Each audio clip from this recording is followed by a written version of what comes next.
Ah, la religion. Est-ce qu'il existe un sujet plus casse-gueule que ça, à part peut-être la politique?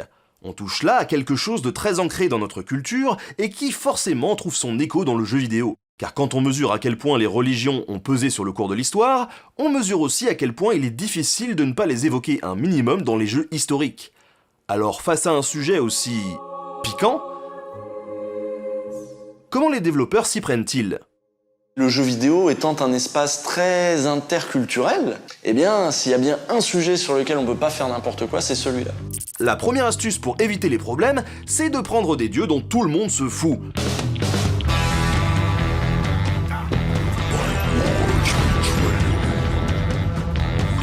Ceux des panthéons mythologiques disparus.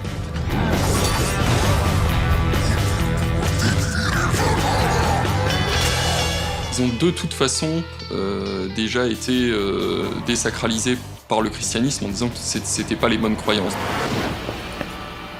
C'est aussi ce qui a permis ensuite une réappropriation fictionnelle finalement de ces histoires-là. C'est qu'en disant qu'elles sont pas vraies, finalement on peut aussi en faire un peu ce qu'on veut, ou on peut en faire des jeux par exemple. On n'a pas affaire ensuite à des communautés de croyants qu'on risque de choquer. Dans God of War, on peut ainsi incarner Kratos, un Spartiate over-bodybuildé qui, au terme de son périple, va carrément tuer le dieu de la guerre Arès. Et tout le monde s'en fout, c'est chouette, hein?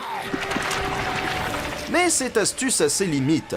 Comment fait-on pour parler de religions qui sont toujours pratiquées? Tiens, au hasard du box-office pour Assassin's Creed, qui évoque les croisades et donc fatalement les chrétiens et les musulmans, est-ce qu'on ne risque pas de se mettre à dos des communautés entières de joueurs? Oui, dans Assassin's Creed, l'idée c'était que du coup, le héros soit un métis, mais c'est aussi un métis religieux. Comme ça, il est ni tout à fait l'un, ni tout à fait l'autre. Il est à moitié musulman, à moitié catholique.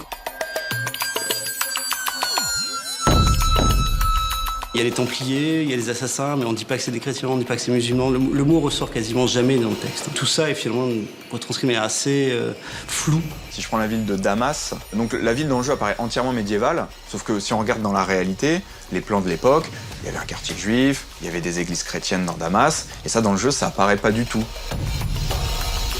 Au-delà de l'entorse faite à la reconstitution historique, c'est donc toute la complexité d'un acteur historique majeur, la religion, qui est zappée de l'univers du jeu. C'est le but en fait, c'est qu'on se pose plus la question, c'est que ça devienne secondaire.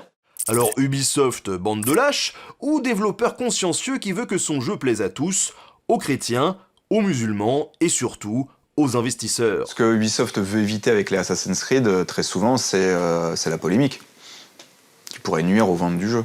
En tout cas, peu importe les efforts des équipes d'Assassin's Creed pour aseptiser le jeu, il a quand même été détourné par des sympathisants de Daesh. Régulièrement sur YouTube, il poste des vidéos de jeux sur lesquelles il plaque des chants religieux signés Daesh qui font l'apologie du djihad. Altaïr y devient une sorte de djihadiste allégorique. Malgré toutes les précautions prises, les studios ne peuvent donc empêcher que le jeu soit récupéré, même s'il s'agit d'intoxication pure et simple. Ah, je l'avais bien dit que la religion c'était un nid à problème. Un autre exemple ? En 2008, Sony s'apprête à sortir Little Big Planet, un jeu parfaitement innocent dans lequel le joueur anime un petit personnage qui doit traverser un univers très créatif. Rien de religieux donc. Mais pas de chance, un joueur musulman découvre dans la bande-son du jeu un air africain qui comporte 2 extraits du Coran. Associer musique et Coran ne choque qu'une partie des musulmans, la plus conservatrice, mais Sony décide de ne prendre aucun risque et retire de la vente des centaines de milliers d'exemplaires du jeu. Aujourd'hui, les studios prennent donc un maximum de précautions quand ils touchent de près ou de loin à la religion. Mais pourquoi ce problème touche-t-il essentiellement des productions occidentales et pas celles du Japon par exemple? Je pense qu'en fait il y a une différence très nette de rapport au sacré, de définition de ce qu'est le sacré. Ça, finalement, c'est pas tellement des religions, on voit ça plutôt comme des philosophies de vie. Alors que dans les sociétés européennes, occidentales au sens large, le texte religieux a longtemps fait loi. Le shintoïsme est aussi une religion assez ouverte, c'est-à-dire qu'elle n'est pas exclusive. D'ailleurs, au Japon, on est souvent shintoïste et bouddhiste. C'est ainsi que l'on a pu découvrir sur nos écrans des pépites comme Okami, un jeu qui reprend la mythologie locale pour nous montrer Amaterasu, la déesse soleil, que tous les Japonais respectent. Mais cette ouverture d'esprit induit aussi que les Japonais n'hésitent pas non plus à reprendre les codes religieux occidentaux en les détournant totalement.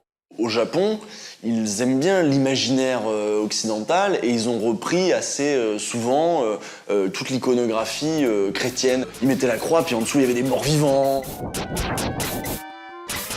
L'inconvénient, c'est que ça peut choquer ailleurs et que ça se vendra pas forcément bien à l'export. Donc du coup, souvent les jeux étaient maquillés pour sortir aux États-Unis. Les jeux japonais subissaient un petit lifting. Par exemple, dans Castlevania, il y a des croix qui disparaissaient et qui devenaient autre chose. Tiens d'ailleurs, vu que dans certaines religions on n'a même pas le droit de représenter Dieu, est-ce que la transgression ultime ne serait pas d'incarner un dieu? C'est ce que proposent les God Games, placer le joueur à la place du divin.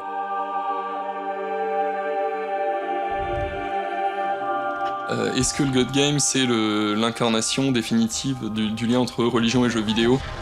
Par rapport à la religion, je pense pas. En devenant le dieu, finalement, il n'y a plus cette question de la relation au sacré ou de la relation à quelque chose de supérieur. On devient soi-même dieu, et dans ce cas-là, il n'y a plus vraiment de religion là-dedans. Sauf si je décide qu'à partir de maintenant, toute personne qui s'adresse à moi doit se prosterner immédiatement et redouter ma colère. Pardonnez-moi, je m'enflamme. Mais si tous les joueurs peuvent être tentés de se prendre pour Dieu, les développeurs, eux, n'hésitent parfois pas à le faire, en réécrivant totalement l'histoire. C'est ce qu'on appelle l'Uchronie, ou l'art de comprendre où l'histoire aurait pu nous emmener si nos choix avaient été différents. Mais il se fait tard. On verra ça au prochain épisode.